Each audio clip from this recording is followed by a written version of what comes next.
Today, let's talk about relationships and the importance of having a normal relationship. Wait a minute. Is there such a thing as a normal relationship? Why overthink this?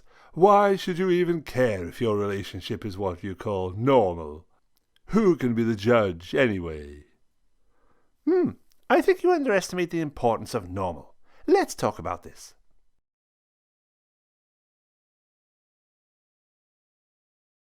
So, hello everybody. I'm here again with Stacy and Laura. And so the topic for today is, what is a normal relationship? We're going to be talking about relationships over the next few weeks. So that's where we're going to start, a normal relationship. What are your thoughts? Is there such a thing as a normal relationship? No. No? Thanks. Really?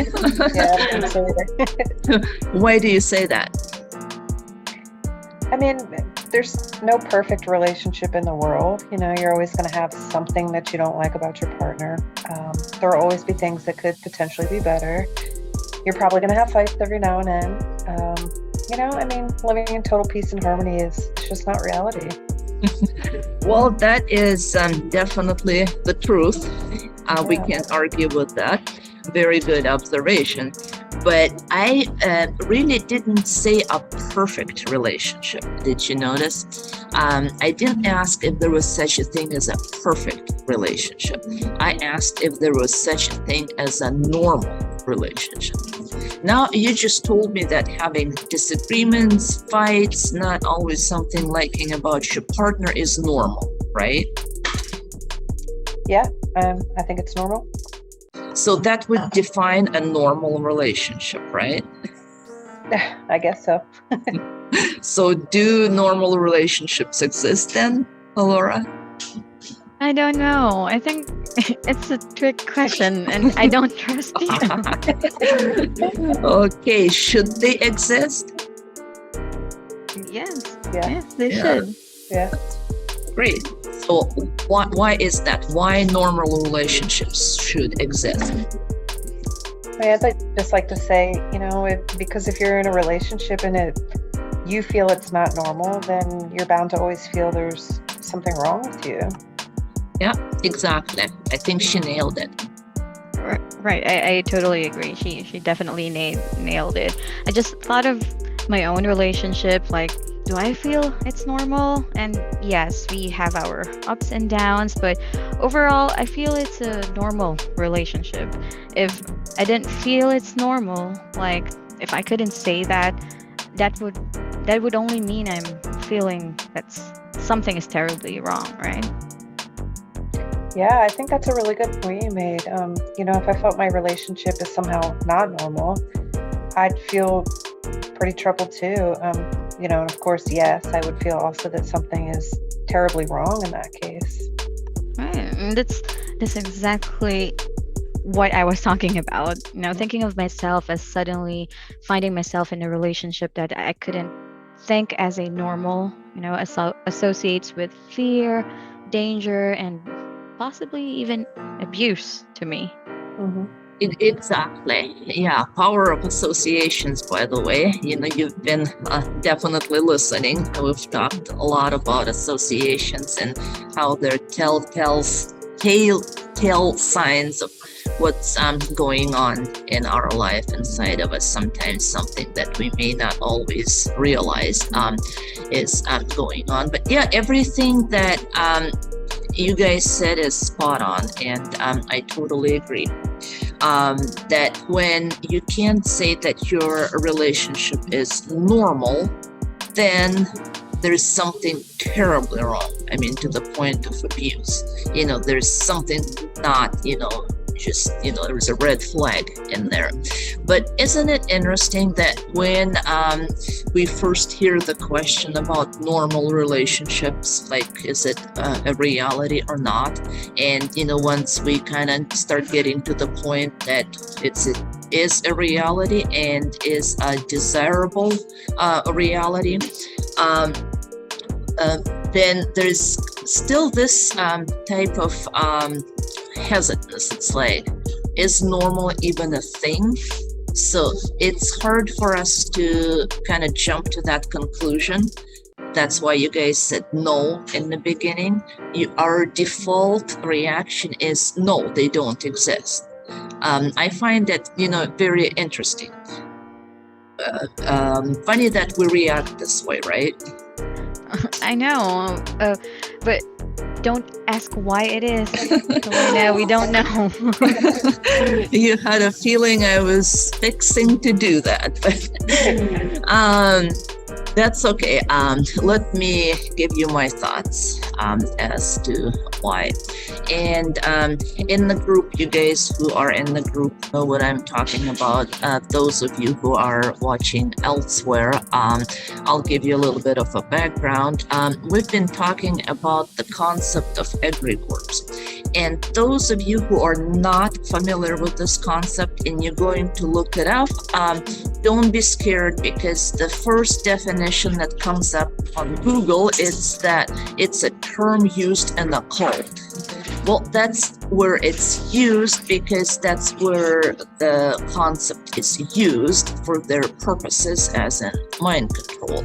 But it's just not used anywhere else. That's why, the concept, they have no practical application for it. But it's actually a term in psychology that has come around for absolutely, innocent, non-evil reasons, to describe what we can loosely term as a public opinion spirit. To give you an example, let's say you and your boyfriend are at your parents' house. There is a certain egregore in there of their opinion, expectations of how they feel. So you're the same person, but you are going to be acting a little bit different, as opposed to if you were with the same boyfriend, but let's say at a club or at a bar. And then the egregore, kind of the public spirit and expectations, and the behavioral norms are different.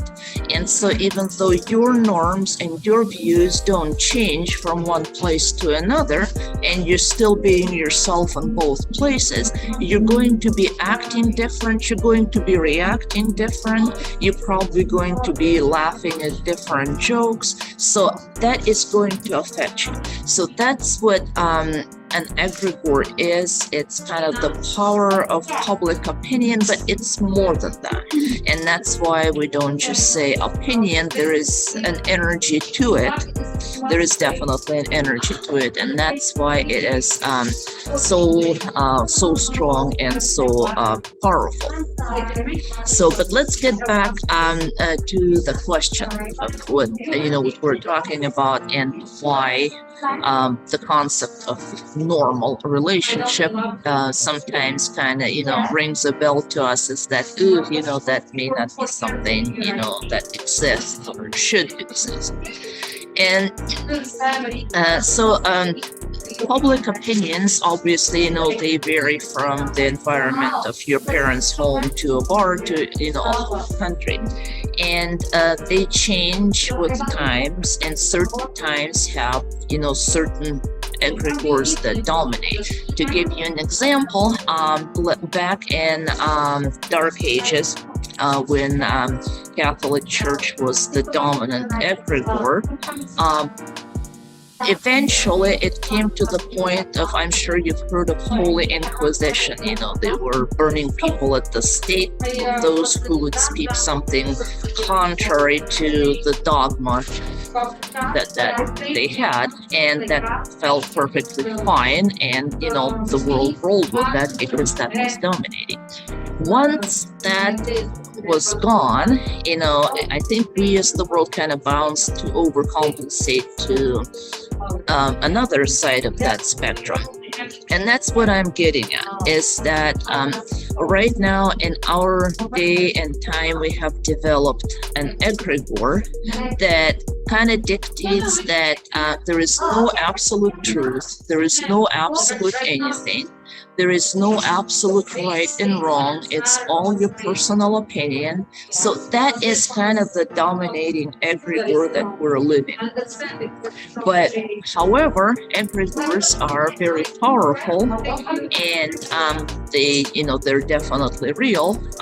But they, however, are not 100% right ever. Just because the Holy Inquisition egregore was very powerful, obviously it was also very wrong. So just the fact that this is the dominating public spirit of opinion really does not speak for the validity of what we have. So they may be dominant and they may be powerful, but they are not always right. And usually, it's never 100% right.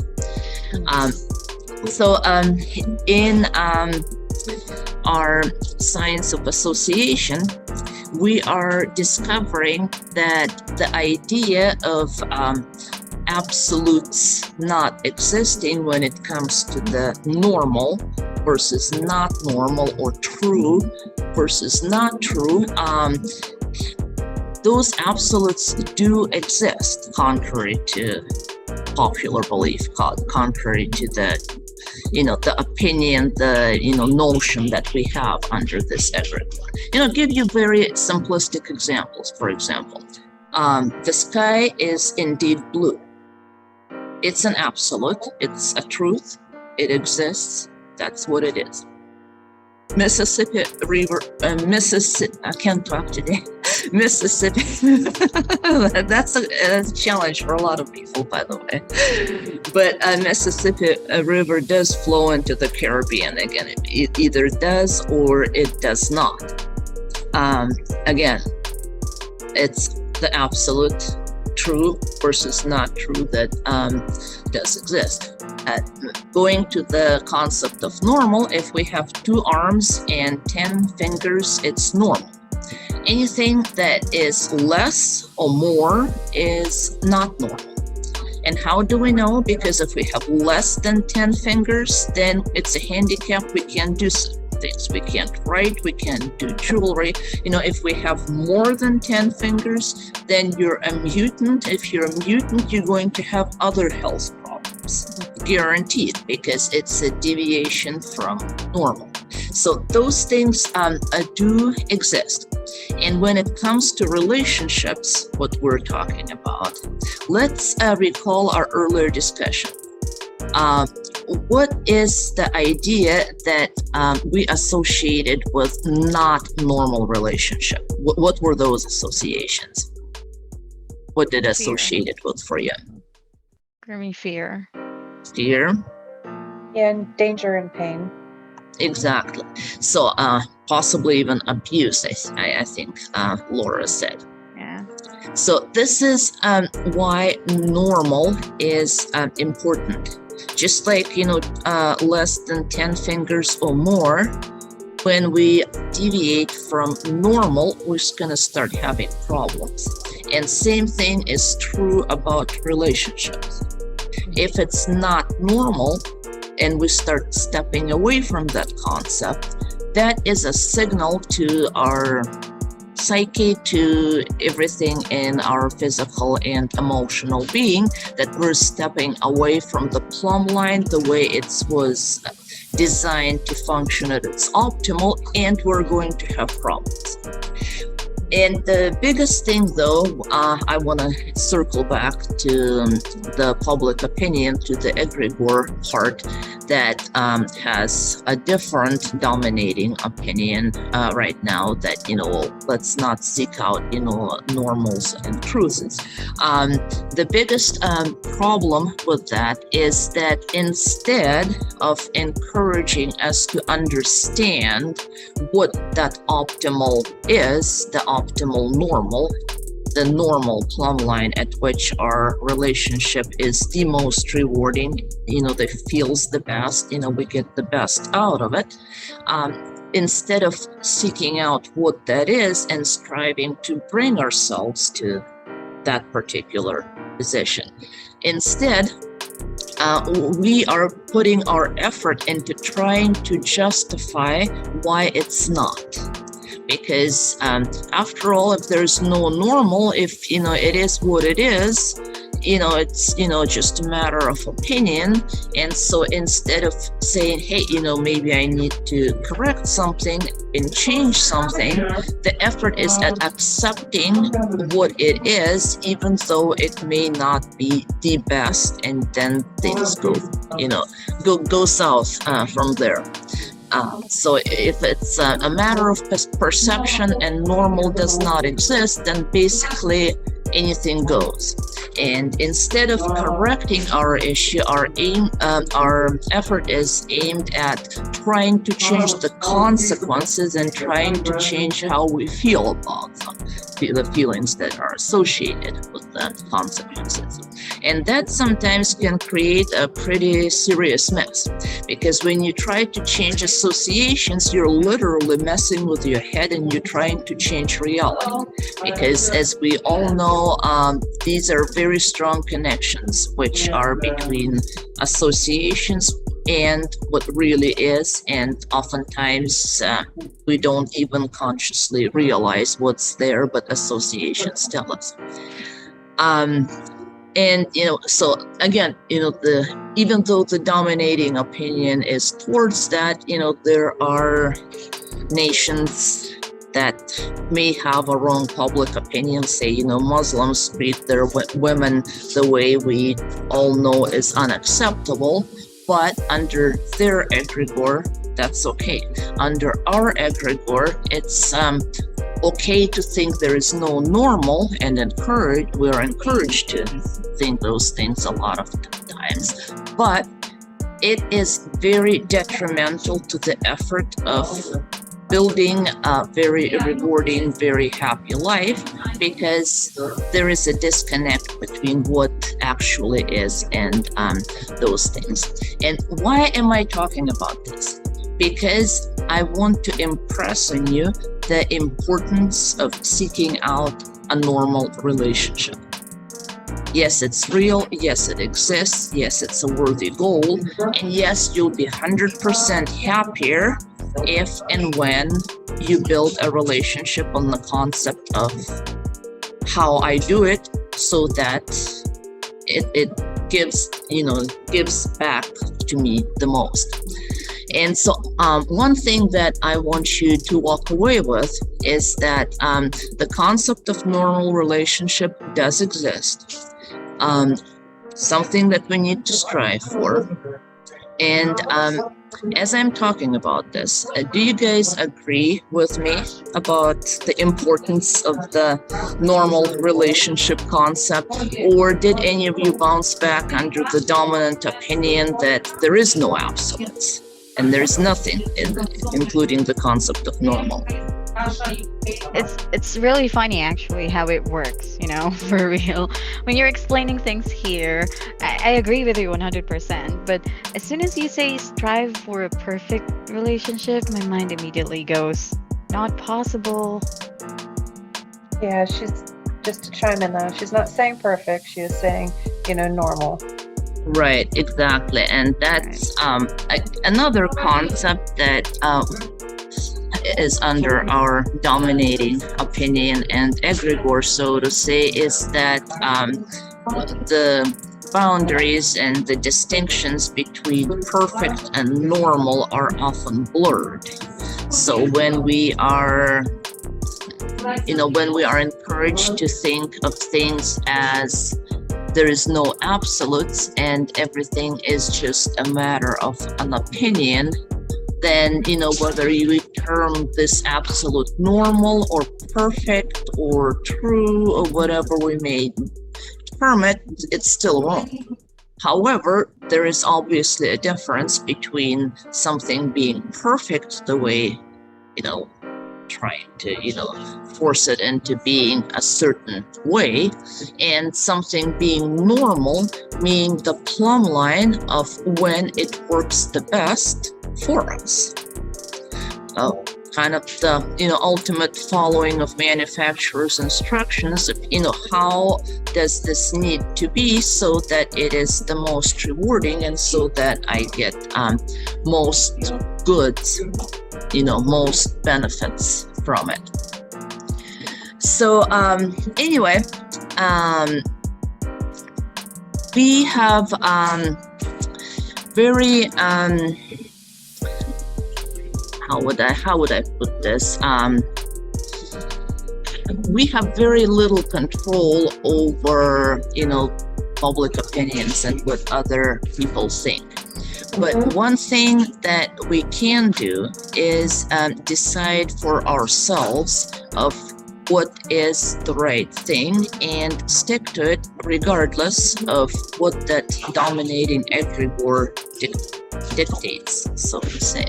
So the only way we can control those egregores is by not following along with them when we know better. So this is one small part where you can be a warrior woman, right? And try, towards having a normal relationship and have a normal relationship, despite the dominant opinion that this may not be possible. So is everybody comfortable making this pledge today? Yes. And one important thing to remember that normal and perfect are two different things. Your relationship doesn't have to be perfect to be normal. Yeah, that's right. And I think the main point for today is, not about the quality of your relationship, how perfect or imperfect it is, or even how good or bad, like how many fights you have, so on. The idea that not everything goes as long as it, quote unquote, works for you. So is a such thing as a normal relationship and not a normal relationship objectively, regardless what you think about it. And I think I just bounced back under the current egregore of the dominating opinion. Not normal or not, regardless what I think about it. When it comes to my own relationship, it sounds a bit dogmatic to me. Oh, right. Oh, I see what you're saying. It's because it's really not regardless what you think about it. What we all think of the situation does reflect what that situation is, unless you are forcing yourself to think and feel something different. So let's recall the beginning of our discussion when we brought up the concept of a not normal relationship. What do those relationships associate with for us? Fear, danger, and pain. Exactly. So this is what you think, truly. So you can't say a relationship is normal regardless what you think about it. Because if it's not normal, chances are you as, normal, sane person will not call it normal. So it's all together. What Stacy was saying is that, number one, the difference between perfect and normal. The important takeaway, what I want you guys to walk away with from this discussion, is that it's okay to say, I want a normal relationship. And a normal relationship is going to feel good, and it's going to have all the positive associations associated with it, as opposed to fear, danger, and whatnot, which are actually signals of something that's going wrong. Now, what you think about it can have a twist, because there are women who actually would justify an abusive relationship. They're being beaten literally, and they keep going back to that person because somehow that's normal. Well, and that kind of goes to tell you, that's the danger of having this attitude, is that it's only normal what you just because you think it is. There is no absolute normal, but if it's normal to me, then it's normal. Not really, because the the real normal feels good. The abnormal is associated with fear, pain, danger, abuse, and you can numb those feelings and say, well, I can still say it's normal despite of them, but that's where the confusion sets in. And that is kind of the gist of this discussion before we actually dig deeper into what normal actually means and how do we define normal. This is why we're spending a whole separate lecture on just the concept itself, is because it's so easy to jump back and say, oh no, it's just a matter of opinion and what you like and what you don't like. Well, in certain aspects, it is a matter of opinion. What's important to remember is normal and feeling normal are basically the same thing. Like I say, unless, you've already done some, trauma work on yourself and changed that somehow, which, unfortunately, we do have this capability. So probably the best way to say, it's normal if it would have felt normal to me when I was 12. Because, as an adult, we can learn to justify things and overthink things and, try to mask the consequences, and, that gets a little muddy. So it's normal if I would have felt it was normal when I was 12. How would it have felt to me? But, normal that feels good definitely exists and should exist. And this is something that, we should have as a worthy goal, and that goal is attainable. So next series of lectures, we are going to be talking more about that, and we are going to define what exactly goes into a relationship being normal. We already know it's not ever having fights, and it's not ever having disagreements, and it's not being always on cloud nine, and being always in love with your feelings never cooling down. I mean, that's, I think, is actually a description of insanity. Just brain damaged idiot who is always happy, never sheds a tear. Anyway, so that's what we're going to be talking next time. Thank you very much for participation, and food for thought for you is to not ever forget that normal is normal and it's possible. And so, normal life is everyone's inalienable right, same as food, air or freedom. Normal is your birthright. In the next video, we will define what normal is. And no, it's not a matter of mine or your opinion. You'll be in for a great discovery. You'll be in for a revelation.